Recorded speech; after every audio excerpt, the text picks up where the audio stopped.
Hello friends, welcome to Sarat Chandra IAS Academy.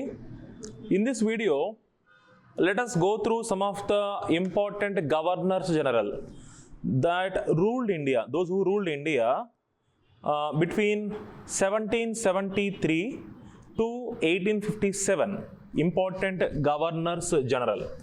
So let us study about their important achievements. Important governors general.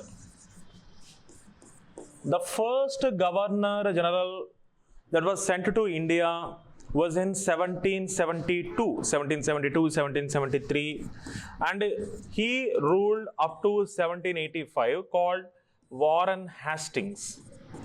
Warren Hastings was the first governor general sent to India 9 years after the Battle of Buxar, in which East India Company gained convincing victory over Bengal ruler, Bihar, Awadh ruler, and the Mughal emperor.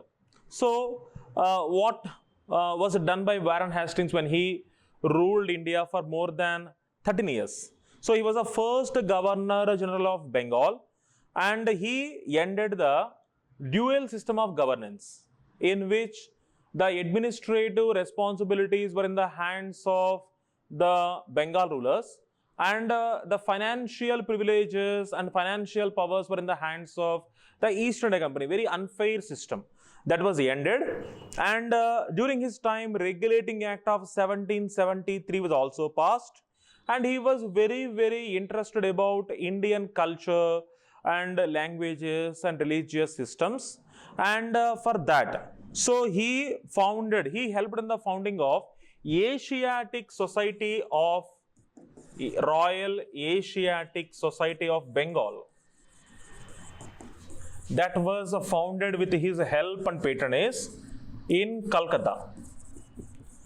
And William Jones was one of the champions of this Royal Asiatic Society, and with the help of William Jones, many great scholars who were interested in the Indian culture, history, religions, and others. So they started translating works in Indian languages, especially Sanskrit, into English.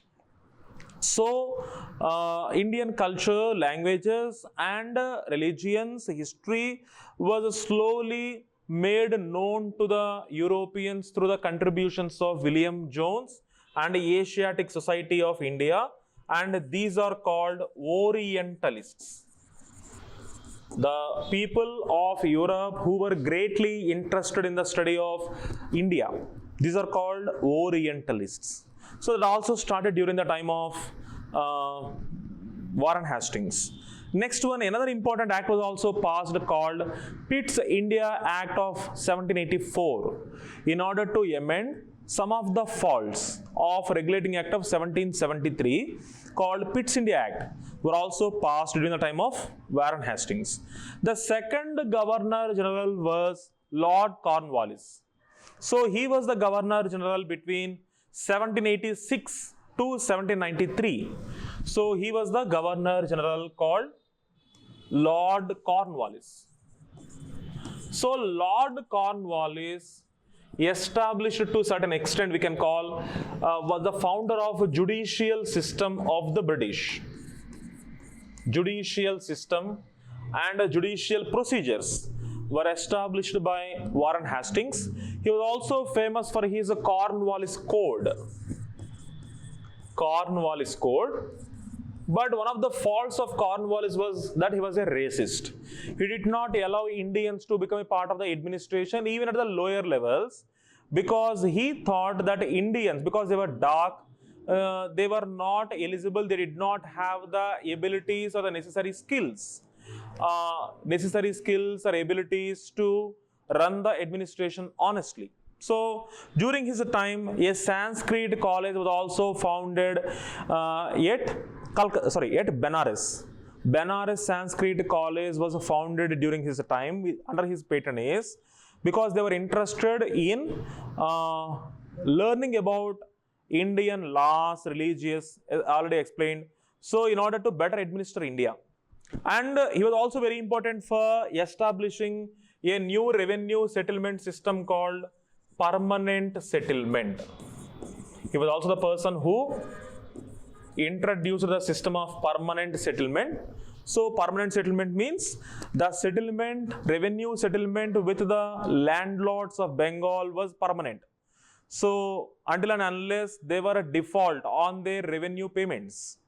So these jamindars, a new class of jamindars were created as intermediaries between the peasants who cultivated the land and also the British. Between the rulers and the peasants, a new class of jamindars were created who were also transformed into the owners of the soil. They were made the owners of the land. That was a great tragedy. So next, another great important ruler, another not great, but important governor general was Lord Wellesley. Lord Wellesley was another important governor general whose policies were very, very consequential for the administration of India. So this Wellesley introduced the system of subsidiary alliance. Subsidiary alliance, a military agreement whereby the East India Company would provide Indian ruler with military support. Certain number of military forces would be sent to the support of the native ruler of India, and the ruler in return had to pay a large amount of subsidy. Subsidy in the sense of either large amount of money, taxes collected from his people, or ceding certain extent of land of his kingdom. So this made the native Indian ruler dependent on the East India Company for their military strength. The Indian rulers lost their military might and military strength. They were dependent on the East India Company for their security, internal and external. That later hollowed out the power of the Indian rulers, and they become despots and weak, both at the same time. And that was the important contribution of Lord Wellesley to the East India Company, not to Indian people. And later, another important ruler of East India Company, Governor General of the East India Company, was Lord Hastings. We already completed Lord Wellesley. Lord Hastings. So Lord Hastings, during his time, Ryotwari settlement was established in Deccan and in South India. Lord Hastings, not Warren Hastings. Lord Hastings, during his time, Ryotwari settlement, a new type of land settlement, land revenue settlement, was reached in Deccan and South India. So this settlement was reached directly with the peasants. The ruling East India Company directly collected taxes from the peasants who were the cultivators of land. There were no intermediaries. Peasants would directly pay their land revenue to the ruling East India Company. That is the meaning of Ryotwari settlement, but it was no better because the taxation was very heavy. And after this, another important ruler from the perspective of Indians also, for the Indian people also, was William Bentinck, Lord William Bentinck. We have to remember the contributions of Lord William Bentinck as being reformist minded. He was a reformist minded Governor General, reformist minded. So he was a liberal. He was influenced by liberal philosophy of liberalism called John Stuart Mill. He was influenced by the philosophy of John Stuart Mill called liberalism. Liberalism believes that in order to protect the liberty of the individual, there should be social reforms. He was committed to certain social reforms. So in 1829, he reformed Indian society by forbidding the practice of sati. Sati means the burning of widows on the pyre of their dead husband. So actually in theory it should be voluntary burning of the widow herself, but in most cases it was encouraged and also compelled on the part of the family or society for the widow to burn herself to death. That was completely prohibited, banned by William Bentinck. And he was also the first Governor General of India. All the previous Governor Generals were having the title of Governor Generals of Bengal only. So they had different responsibilities. Now, Charter Act of 1833, so changed the title to Governor General of India. So he was the first one. And the next one, during his time only, for the first time, English education was introduced into India, and East India Company was taking responsibility to spread not only English education, but also Western education, scientific education to the people of India, especially to the elites first.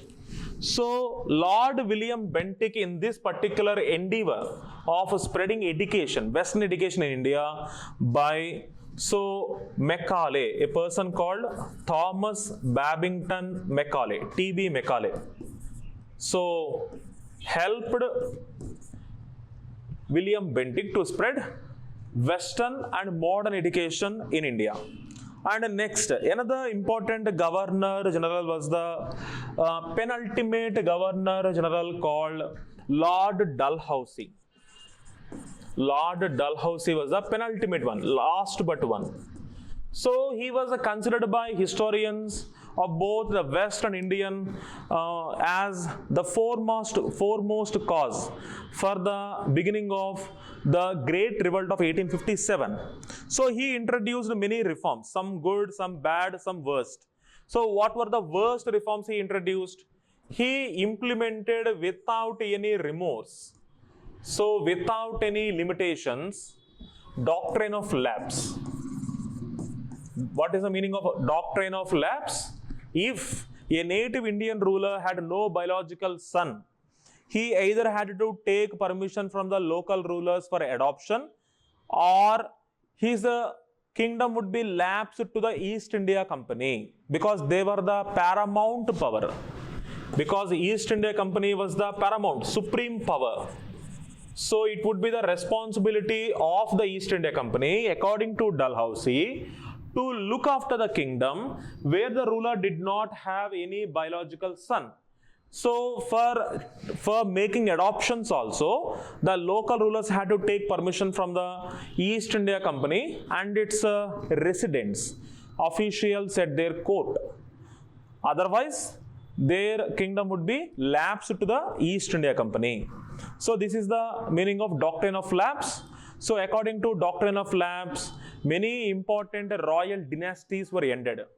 So that angered the Indian ruling class, who lost their kingdoms to the East India Company, and also other princely rulers, so who anticipated much trouble from the East India Company in future. So they joined the soldiers who mutinied against the company after the mutiny started, after the revolt started.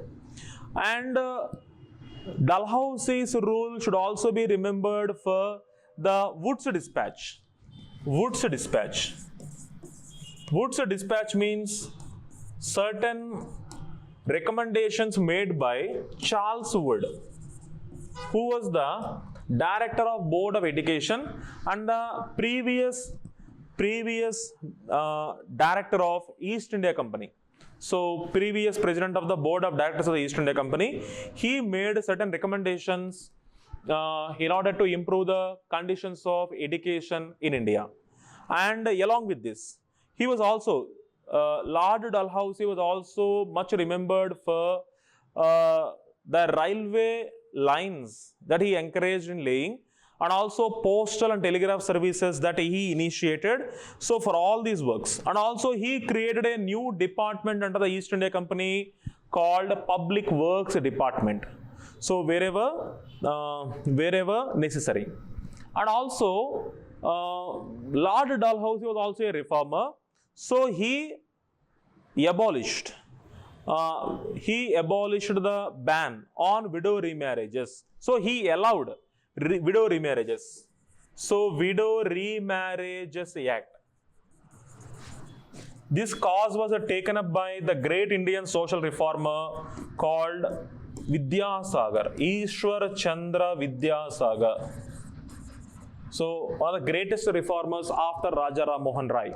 So Ishwar Chandra Vidyasagar had taken up the cause of asking the East India Company's government to allow widow remarriages, and this act was made in 1856. In 1856, this act was made by Lord Dalhousie. But because of the various issues, the Great Revolt of 1857 had started just 1 year after he completed his tenure in India and left India. Next, the last Governor General before 1857 revolt started was Lord Canning. So he was the Governor General between 1856 to 1857. He again continued later, that we will discuss some other time. So he was Lord Canning. He was only important because during his time, the Great Revolt of 1857 started. So these were some of the important Governors General who contributed towards the East India Company's administration and its strength in India. So this is one way. This is very important and very useful way to revise some of the important facts of modern Indian history. So this is about Governor Generals. Thank you very much.